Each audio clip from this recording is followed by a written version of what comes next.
তো গাইস অনেকদিন পরে আসলাম আজকে ছোট চিড়াঘর ব্রিজ দেওয়ার জন্য। তো ব্রিজের কাম মোটামুটি ভালোই এক বাড়ছে।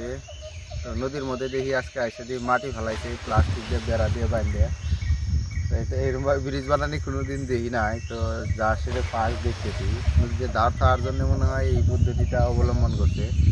তো দেখেন সুন্দর করে একদম মানে বেড়া দিয়ে বাঁধ দিছে। বাঁধ দেওয়ার পরে এগুলা সব মানে মাটি ফেলাইছে, বহুত মাটি ফেলাইছে। এটা মিন নদী আসলো, মিন নদী থাকার পরে এটা মানে পুরো একদম মাটিতে বাইরে তুলে তুলে আসতেছে। মনে হয় একটা পোস্টও বলছি এই জায়গায়, জানি না সঠিক। তো তোমরা যদি জানো অবশ্যই একটা কমেন্টে জানায়ও।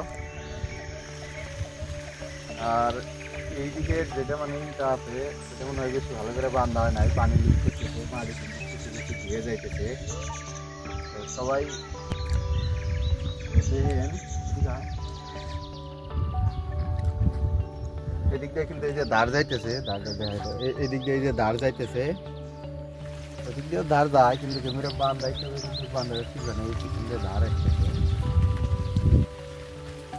তো ভাবছিলাম বড় ব্রিজ হবো, কিন্তু বেশি বড় ব্রিজ হবো না, মনে হয় 2 পোস্টেরই ব্রিজ হবো। তো নেক্সটে আরও একটা আপডেট দিমু, সবাই পেজটা ফলো করে রাখেন মাহির ব্লগস। আর সবাই ভালো থাকবেন।